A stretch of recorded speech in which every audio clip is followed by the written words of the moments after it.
Now, Coach Stephen Keshi is likely to start the same team that he paraded last month against Malawi in Sunday's 2014 FIFA World Cup qualifiers against Ethiopia. Now, this is in line with Coach Keshi's resolve not to tinker with his winning team. Reports say Vincent Inyama remains in goal, while the quartet of F.A. Ambrose, Elderson Echejele, Godfrey Obwabana and Azubike Gweke will fill the defence.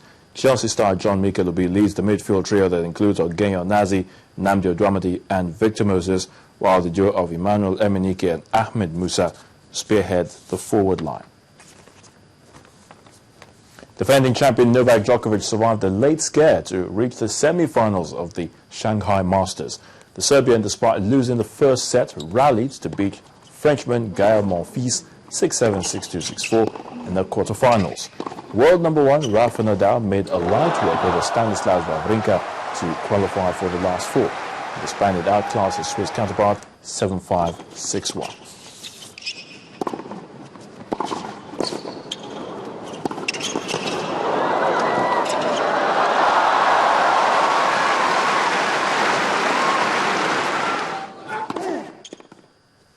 And finally, in world sports, Sri Lanka's cricket players have paid tribute to the Indian Sachin Tendulkar, the world's most prolific international run scorer, after he announced his retirement. Well, Sri Lankan cricketer Kumar Sangakkara said it was the end of an amazing career. Team captain Angelo Matthews is of the opinion that Tendulkar is indeed a living legend of the sport.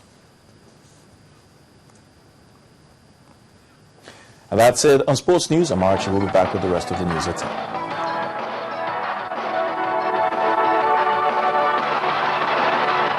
Guinness.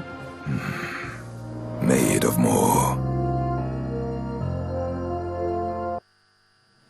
And on the foreign scene, 27 people have died today when a boat capsized off the coast of Lampedusa.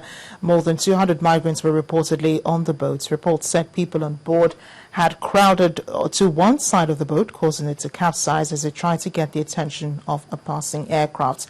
In the meantime, the International Criminal Court is treating Africa unfairly.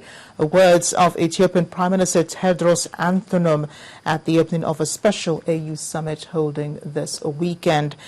Our correspondent Timitope Fabemi tells us more in the days, a summary of foreign stories.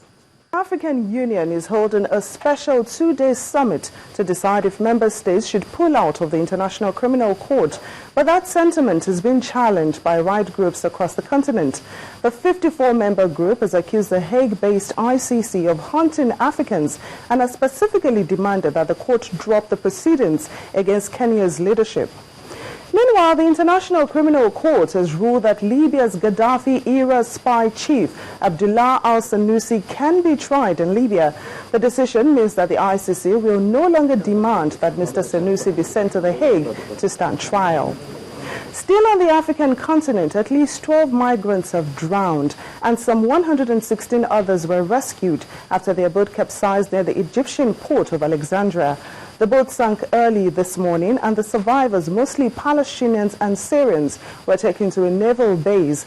The incident comes a week after at least 311 migrants died when their boat sank off an Italian island. In other parts of the world body in charge of chemical weapons and of overseeing the destruction of Syria's stockpile, the OPCW, has won the Nobel Peace Prize.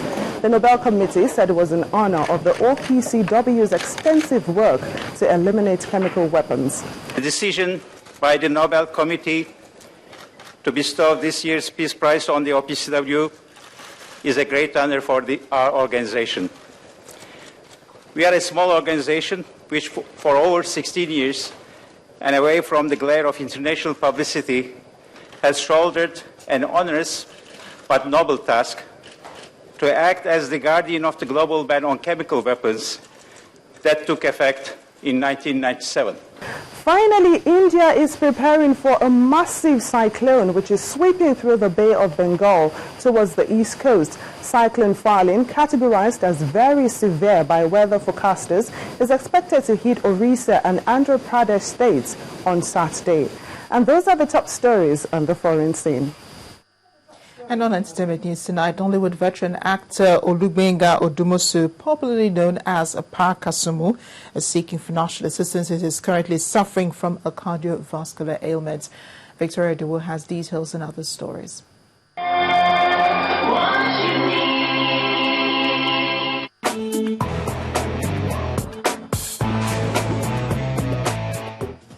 On the entertainment news tonight, Nollywood actor Olubenga Odumosu, popularly known as Pa Kasumu, is currently struggling for his life as a partial stroke from 2009 has left the 60-year-old actor in a sorry state.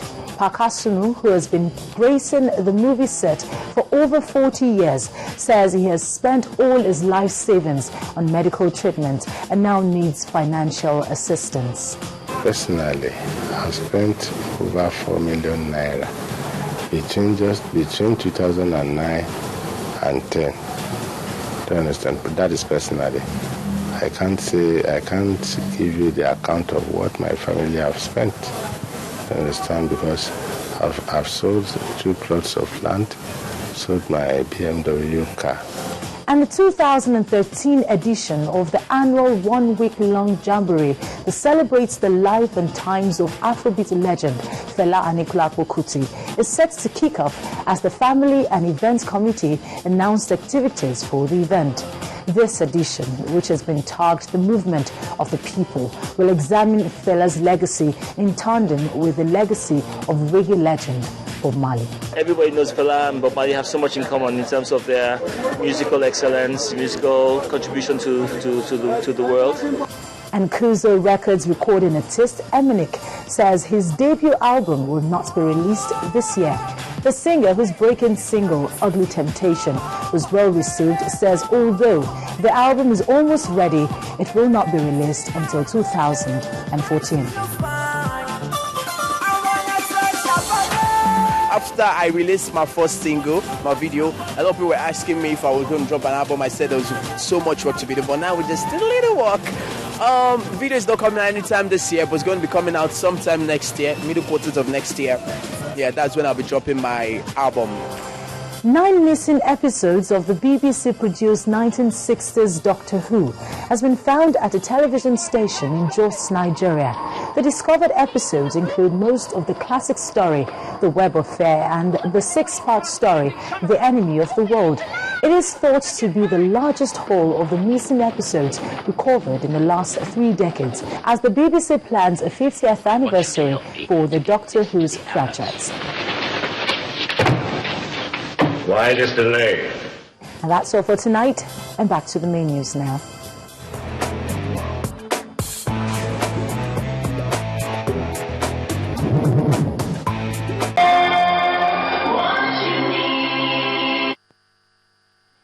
And the main news again. The Accident Investigations Bureau has revealed that a faulty engine caused the October 3rd Associated Airlines plane crash in Lagos. The Independent National Electoral Commission has recognized the Bamanga Tukur faction of the People's Democratic Party. Human rights groups have urged a better education of young females on the occasion of the International Day of the Girl Child. And the African Union has accused the International Criminal Court of treating African issues with bias. That's the news at 10 tonight. Thanks for watching. I am Amarachi Ubani. Good night and have a wonderful weekend.